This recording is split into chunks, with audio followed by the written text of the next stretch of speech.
je suis né à une époque où les fast-foods n'existaient pas. Je suis né à une époque où les fast-foods n'existaient pas. Je vous parle d'un temps que les moins de 20 ans ne peuvent pas connaître. Et oui, j'ai vécu ma jeune adolescence dans un monde où il n'y avait pas de fast-food. Bon, ils sont arrivés quand même assez rapidement dans les années fin des années 70 en France. C'est une des punchlines,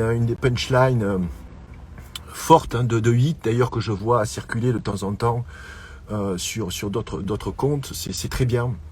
J'aime beaucoup inspirer en fait et prenez à votre compte certaines punchlines de hits. C'est sympa bon, de mettre un petit hashtag hit pour faire référence à l'original, soit dit en passant. Il y a beaucoup de punchlines dans Hit, notamment dans ce premier livre qui fait un focus sur cette alimentation toxique qui nous nourrit depuis les années, on dira, les années 80. C'est cet âge d'or des années 80. Beaucoup de personnes, peut-être vous également, vous connaissez mon premier livre, Hit. Certains ne connaissent pas le tome 2. J'ai donné une suite à Hit qui est sorti en 2017. Ce tome 2 m'a permis de passer à la vitesse supérieure. Parce que, pour ceux qui me connaissent, ces gens-là savent qu'au bout de 2 ans, je m'ennuie. Lorsque je parle d'un sujet et lorsque j'ai fait le tour, je m'ennuie. On m'a proposé maintes fois de grandes maisons d'édition que je sorte des livres sur des recettes, sur des protocoles aussi, de coaching, de culture physique, etc. J'ai refusé parce que pour moi c'est un peu trop facile. J'aime bien, je cherche la difficulté en fait. Voilà, j'aurais pu sortir quasiment tous les ans des livres de recettes, tout comme Michel Simès sort des livres coécrits par d'autres pour rester en place et se faire un max de thunes.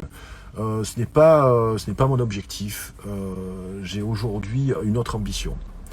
Avec le tome 2, je vous ai proposé de continuer en fait cette réflexion. J'ai nourri votre corps avec le premier hit. Le tome 2, c'est vraiment pour nourrir l'esprit. Et je pense qu'aujourd'hui, c'est quelque chose qui est indispensable. Je fréquente les salles de sport et je côtoie certains d'entre vous qui êtes très assidus. Vous allez faire du sport quasiment au quotidien, mais il faut nourrir en fait, il faut nourrir son cerveau. Il faut chercher cette matière à réflexion. Pourquoi je prends la parole en début de mois pour vous proposer, bien entendu, de venir adhérer au Hit Club. Le Hit Club, c'est un club de réflexion et sous forme de divertissement aussi. On s'amuse beaucoup, mais on apprend. On a des clés de compréhension pour justement comprendre la société et ne pas la subir. C'était également un des objectifs du tome 2 de Hit. Où lorsqu'on est perdu, il faut revenir aux fondamentaux. Mais lorsqu'on parle de la situation actuelle en Ukraine, quels sont nos fondamentaux? Quelles sont nos bases? On ne nous a jamais appris en fait la géopolitique. Nous avons été nourris dès notre plus jeune âge par cette russophobie. Pas plus tard que ce matin, je parlais avec un ami qui me demandait ce que c'était l'OTAN. Qu'est-ce que l'OTAN? C'est important de savoir ce qu'est l'OTAN, ce que représente l'OTAN. Et cette russophobie nous met des œillères, voilà, des œillères pour ne pas comprendre la situation que nous vivons aujourd'hui. Alors, je suis quelquefois un peu désabusé parce que je vois que certains d'entre vous, on ne peut pas se faire comprendre par tout le monde, mais certains d'entre vous, d'ailleurs vous êtes beaucoup plus nombreux sur Facebook à ne pas comprendre certaines fois mes posts. J'ai posté hier une image d'un de mes premiers shows conférences que j'avais donné à l'époque avec Thierry Casasnovas, Claire Sévra, Corinne Gouget, paix à leur âme, à Corinne et à Claire. Ça s'appelait Les 4 Fantastiques, Alerte à la santé, c'était à Montreuil. Et lors de mon introduction, de l'introduction de mon show conférence, je rentrais comme ça costumé, hein, avec un beau drapeau américain, un foulard en fait, avec le drapeau américain autour du cou, parce que je jouais le personnage en fait de Capitaine America qui parlait comme ça au président Obama et qui lui disait, voilà, on a aujourd'hui envahi l'Europe, c'est Coca-Cola pour tous, chewing-gum, open bar et bien sûr fast-food, nourriture industrielle. Bon, notre alimentation, vous le savez, c'est américanisé, tout comme nos divertissements, les séries, les films, hein, toute cette propagande, si vous voulez, du divertissement qui, en fait, a constitué le socle de nos connaissances historiques, géopolitiques. Voilà, il faut sauver le soldat Ryan. L'histoire, c'est pas ça, les amis. Voilà. Donc, j'envoyais cette photo aussi sur Instagram également, et bon, la plupart, vous me suivez, donc vous pouvez comme ça déceler le second degré. C'est une image bien sûr sortie hors du contexte et où je disais allô Joe, on fait quoi maintenant avec Vlad? Et certains m'ont reproché d'avoir comme ça un drapeau américain autour du cou, d'autres me reprochent d'être pro-Poutine, ce que je suis pas du tout, parce que je fais une digression. Il y a quelques jours sur Instagram et j'ai relayé sur YouTube et les personnes pensent que je fais l'apologie de Poutine, mais vous êtes complètement abrutis, donc pas vous qui m'écoutez, enfin ceux qui commentent à côté. Alors, en plus, il y en a qui commentent et qui ne lisent pas le post. Alors ça c'est pire. Bon là j'avais fait juste une phrase, tu vois, tu pouvais lire une phrase, mais bon. Donc voilà, c'est compliqué pour se faire comprendre. Donc c'est pour ça que quelquefois, même souvent, j'essaye de réfléchir pour choisir les bons mots, voilà, pour ne pas heurter aussi. Je suis pas du tout quelqu'un qui va dans le clash et l'agression, pas du tout. J'essaye autant que faire se peut de garder mon calme pour vous parler de situations bien sûr dramatiques, et la situation que nous vivons aujourd'hui est dramatique parce que je pense qu'on n'a pas l'air de comprendre que la France est au cœur de ce conflit en fait. Voilà. Les Américains se servent de nous comme proxy et la France est au cœur de ce conflit parce qu'elle possède l'arme nucléaire. Donc pourquoi l'Allemagne ne possède pas l'arme nucléaire? Là, il faut connaître un petit peu son histoire quand même. Voilà, parce que la France et l'Angleterre à l'arme nucléaire. Donc rassurez-vous mes amis, c'est un message rassurant voilà, ce midi. On va pas se prendre des ogives nucléaires sur la gueule. Voilà. Donc arrêtez d'acheter comme ça et de vider les stocks de capsules d'iode. Hein. C'est fort peu probable, même quasiment impossible qu'on se prenne des ogives nucléaires sur la tête. Faut arrêter, à moins qu'on vive dans une base navale à Toulon, tu vois, et encore. Mais l'arme nucléaire a été conçue pour ça, c'est une arme de dissuasion. Voilà. Rappelez-vous que les seuls qui les ont utilisés, c'est pas les Russes. Hein, voilà. Donc vous savez très bien, vous vous rappelez Hiroshima, Nagasaki. Hein, voilà. Donc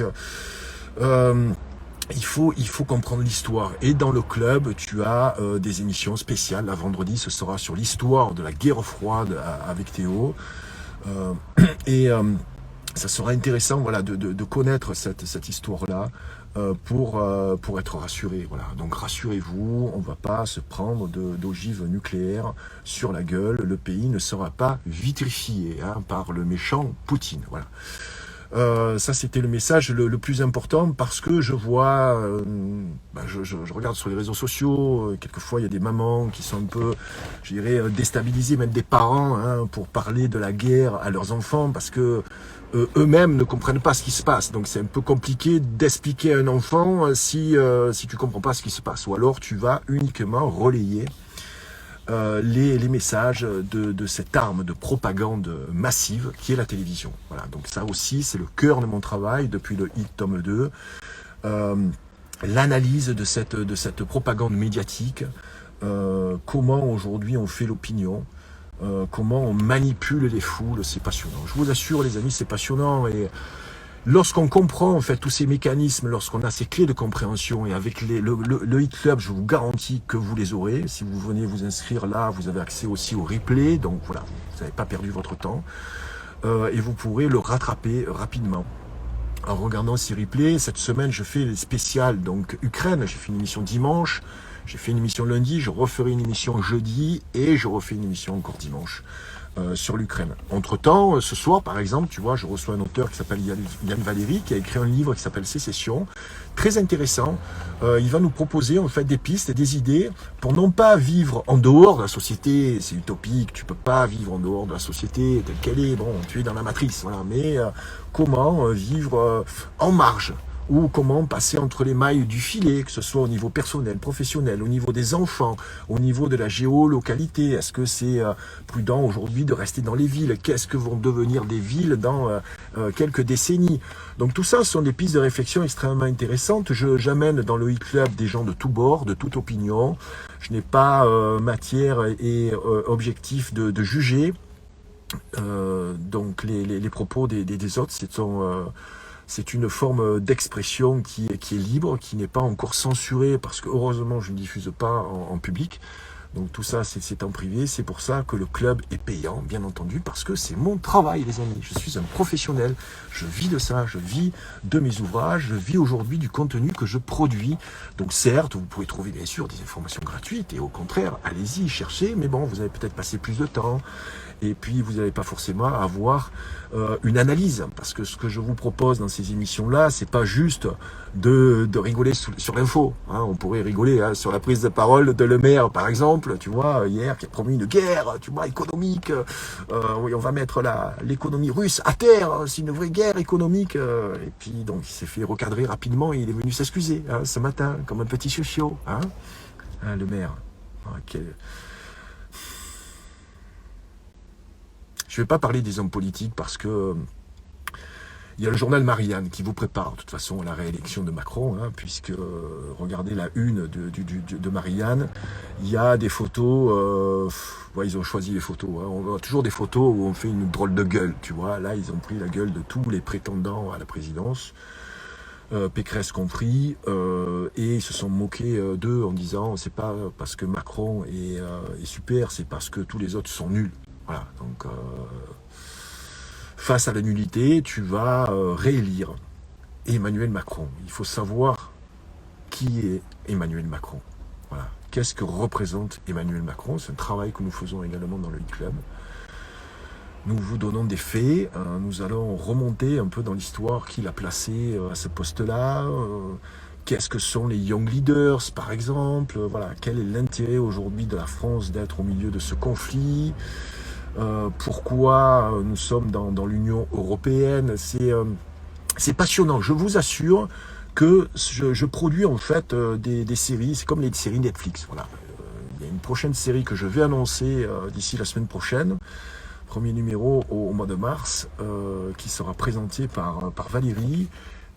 Sur une période de l'histoire en fait où c'est plutôt un peu compliqué d'en parler, je vous en dis pas plus, mais tous ces sujets sont réellement passionnants. Voilà, ne vous faites pas bananer par tout ce qui est écologie, réchauffement climatique et tout le bordel autour de ça. Certes, il y a des choses que l'on peut faire, que l'on peut mener, mais il y a des réalités. Et là aujourd'hui, Poutine a ramené le monde dans une certaine réalité. Voilà. Donc si vous voulez comprendre la société pour ne pas la subir, les amis, je vous encourage à venir vous inscrire dans le e-club. Je vous envoie le lien dans la story. Et je vous attends ce soir pour ce premier rendez-vous du mois avec notre invité de la semaine. Ça sera à 20h30. Vous pouvez assister au direct, mais vous pouvez voir également les replays à n'importe quelle heure du jour et de la nuit. Message principal de cette prise de parole ce midi 2 mars 2022. Rassurez-vous, on ne va pas se prendre d'ogive nucléaire sur la gueule. Voilà, donc dormez en paix les amis. Et puis n'attendez pas pour vous instruire. Voilà. Prenez le taureau par les cornes. Venez dans le club, ça sera sous une manière divertissante, il n'y a rien d'académique, je ne suis pas du tout une universitaire, et vous aurez des personnes aussi avec qui échanger, ce qui est compliqué aujourd'hui sur les réseaux sociaux. Attention à ce que vous publiez, c'est comme pour le Covid, là la guerre en Ukraine, c'est aussi radioactif, un mauvais jeu de mots. Salut les amis, prenez soin de vous, aimez-vous les uns les autres. plus important. Et puis, dormez tranquille. Voilà. On ne va pas se prendre d'ogives nucléaires sur la tête. Voilà, c'est dit.